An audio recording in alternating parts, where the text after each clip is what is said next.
Field reports from the strange. This is Obscura Bureau. 2025 has arrived, and this will be the first type of content I post on this channel. Therefore, I really hope everyone will support by liking and subscribe. I want to share my perspective on life to build an interesting community together. Today, I want to tell a story that happened to me in 2016. I was born in 1994, so I attended university from 2012 to 2016. But in 2016, I didn't graduate right away. I fell into a rather special situation. I had acute pulmonary tuberculosis and had to be hospitalized for about a year. This was an extremely dark and difficult time for my entire family, because my family is not well off. We are very poor. But this illness was so severe that it became a special case. My lungs were in critical condition. From then on, my family had to buy medicine from abroad. And insurance did not cover that. Ordinary tuberculosis medication was in effect. As for me, while witnessing my friends graduate, I was still in the hospital. When everyone was happily with their families, I was still in the hospital. Not only was I hospitalized, but the illness could also have long-term effects on my health. Not to mention, it was a huge shock. My family's financial situation was already nothing to begin with. In that situation, lying bedridden, getting painful injections, I was truly very discouraged and exhausted. Once, when I was in the isolation room. Because of tuberculosis, we had to be isolated, not allowed to be here. In that moment in the isolation room, I stepped outside and wondered, maybe I should just end it here? Like, everything is so bad, it can't get any worse, right? It just goes on like this. I've already messed up. I've already gotten into things no one wants. So can I end it now? Honestly, that was an extremely dark and exhausting moment for me. I didn't want to continue anymore. I was too tired. But somehow, I didn't do it. But in the days that followed, that thought kept lingering in my head. I had to go online to find ways to dispel it. While browsing online, I accidentally came across a rather interesting quote. It is said to have been written by Abe Camus. I can end my life or have a cup of coffee, choose one.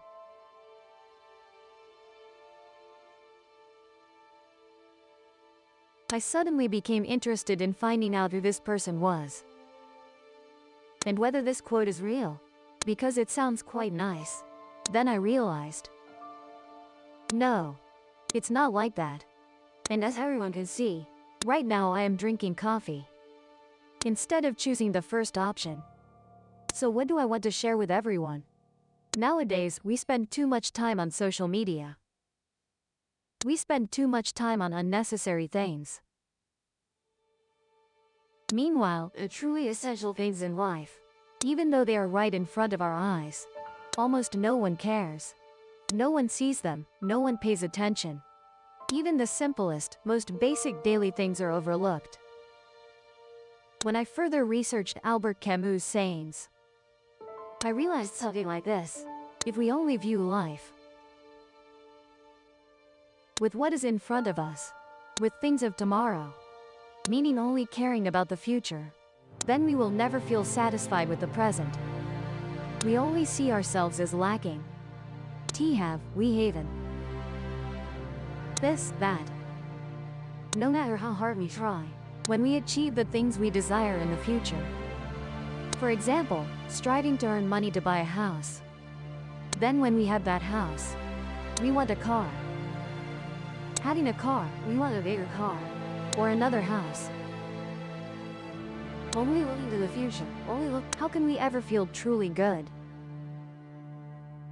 Truly satisfied with the present?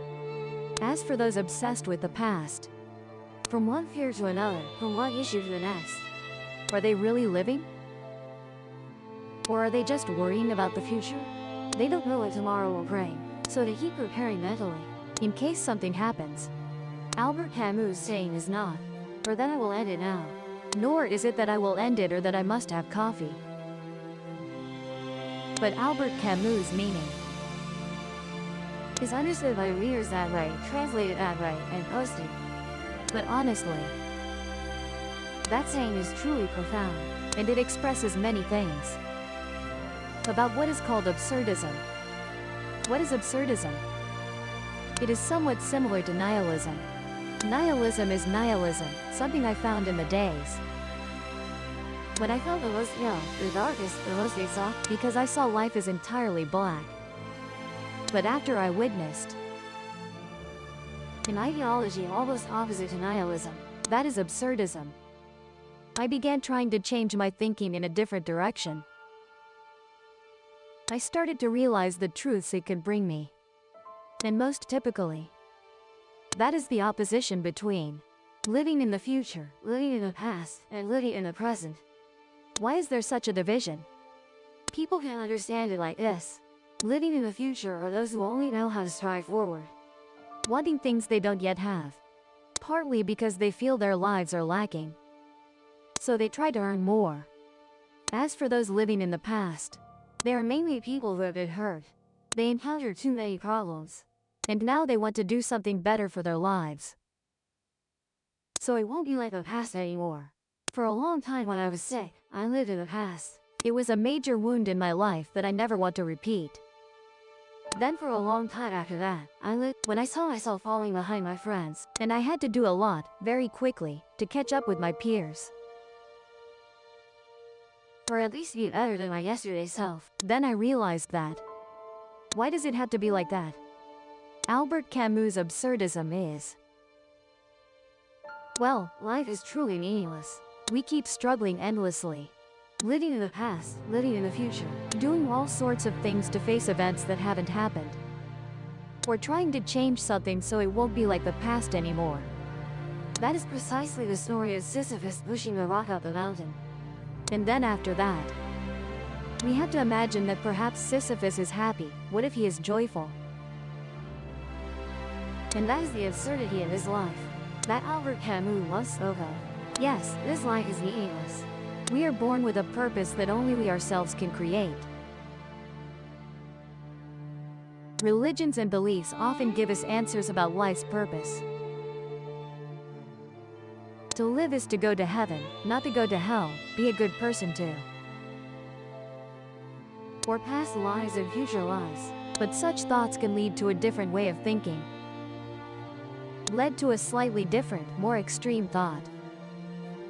That is if death determines the value of one's life. Then heaven is full of infants. Because they are the most innocent. Living in this life only gives us the chance to become sinners. And then we will go to hell. Is that so? We blame, we accuse religions and beliefs? That is an unhealthy way of living. And of course, not living is also an unhealthy choice. Absurdism permeates this third option. It is accepting this life for its true value. It is the fact that one is living. And that is precisely the beauty of absurdism. It is the fact that one is living. Have you ever realized that? The beauty of being alive. Do you really think about that? How many of us truly think about that? I am alive. Not to feel guilty for living wastefully. Squandering. And then feeling the need to live better. No, it is simply that. I must live better. I must live better. I must live better. I must live better. No, it is simply that. I am alive. Can everyone hear? The sounds of the surrounding world. Perhaps right now, while watching this video, everyone will hear the sound of people working out there. People are building houses. The sound of the wind. It could be. But we can only hear those sounds when you're alive. Are we truly alive? Living is giving oneself a chance. Sisyphus, although he has to push the rock up the mountain, no matter how stressful, that doesn't mean he is dissatisfied. No. He enjoys running down the mountain, picking up the rock and pushing it up again. The absurdity lies there. Life has difficulties. Things that don't go as desired. But that is life. If we don't enjoy it, then what are we living for? And if we want to live a perfect life, let's be like newborn babies going to heaven. Because that is when we are most perfect. Nothing at all. Nothing at all. Perfection is equivalent. But if have chosen to live, then must feel it, right? Do people ever stop a bit to listen? The absurdity lies there, doesn't it? Living in life. Life is a sea of suffering. No one wants to suffer. But somehow, without suffering, we have no joy. Without pain, we don't know what ecstasy is. Without sadness, we cannot reach happy. Without sunny days, how can rainy day be called pleasure? Without pain, we don't know what ecstasy is. Without sadness, we cannot reach happy. Without sun, how can rainy days reach? That is both sides of life. That is both up and down, both left and our task is to listen, feel, breathe. The world is so colorful. The world is so beautiful. This life is so sacred. When we truly stop, put the phone down, listen, truly listen to the things that we are hearing, to know that we are alive, then we see how beautiful life is. That is truly living, right? Instead of opening the phone all day, admiring others' lives, and thinking that, oh, I must be like that to be happy. Material things will bring me wholeness. But then until lying underground, do you bring any material things? Can you take anything with you? What is the first thing we have? The second thing we have are stories, memories. And we only truly have those stories, those memories when we stop and listen. And step outside and listen and experience and spend time with what exists around us. Can everyone hear it? The sound of life.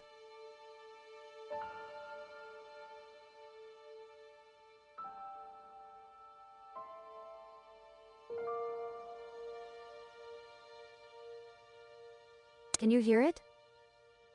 Can you hear it? Can you hear clearly? Can you hear clearly? Let's continue.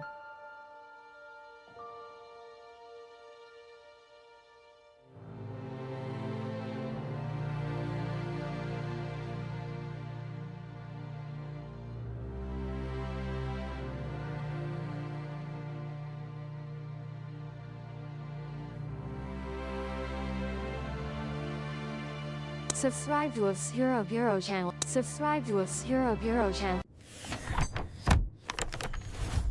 If the report helped, subscribe and open the next case.